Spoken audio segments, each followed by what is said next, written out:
The moment I found my grandmother's Wet-Bottom Molasses Pie recipe, I knew I was going to make it. Although the date on there says 1982, this is a really old recipe. It just happens to be when she wrote this down. I grew up eating this pie when I was little, and even the mom and pop gas station near my dad's childhood home in Pennsylvania sold slices of this pie, but they called it shoe fly pie. And I'm not certain what makes either of these different or if they're the exact same thing, but I knew I wanted to bring one of my grandmother's recipes back to life and maybe introduce a few of you to a dessert you've never heard of. I'm really always surprised to find people who have never heard of molasses and don't keep it stocked in their pantry, so maybe this recipe will help change that. This recipe makes 2 pies. I cut it in half to make one for this video, but I'm going to give you the exact measurements of my grandmother's recipe, so this will make 2. You're going to start off with 1 cup of sugar, 2 cups of flour, and a half a cup of shortening, or as you can see here, I used butter. I used a pastry blender to cut the butter into there so it kind of looks like sand or a crumbly mixture. We're going to save 3/4 of a cup for our toppings, so just pull that right out. This recipe is written in my grandmother's handwriting, and judging by the ingredients, it's meant to be inexpensive and simple and made with pantry staples.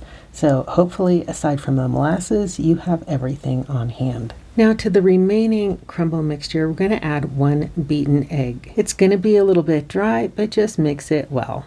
Once that's combined, you're going to set it aside and grab another bowl. To this new bowl, add 1 cup of boiling water, and then 1 teaspoon of baking soda, and this is going to fizz up slightly. Then we'll also add our 1 cup of molasses. Now I have to be honest here, I totally forgot to push the button on my camera to film this portion, so this is a recreation. You'll use a lot more molasses than I just showed in this. I just didn't want to waste a lot of ingredients, but I did want to give you a visual to show you what it'll look like. Once that's combined, you're going to add in the crumbles that has the egg mixture in it, and then just make sure that that's combined well. Now the last thing I wanted to do was create a pie crust video as well, or combine pie crust with this pie recipe. So I'm using a store-bought pie crust because honestly, my grandmother worked outside of the home, and so if there were convenience food like pre-made pie crust, she probably would have bought that on certain occasions. Besides, making a pie crust from scratch deserves its own video, so we're just going to keep it simple for today. So of course this recipe is for 2 pie shells, and you would have divided that batter or cut this recipe in half. Next, I'm just sprinkling on that topping that we set aside in the very first step there, just making sure this is covered, and this is going to make probably my favorite part of the whole pie. This is really liquidy, so you'll want to be careful as you set this into your oven. That should be preheated to 350 degrees, and then we're going to bake this for 40 minutes.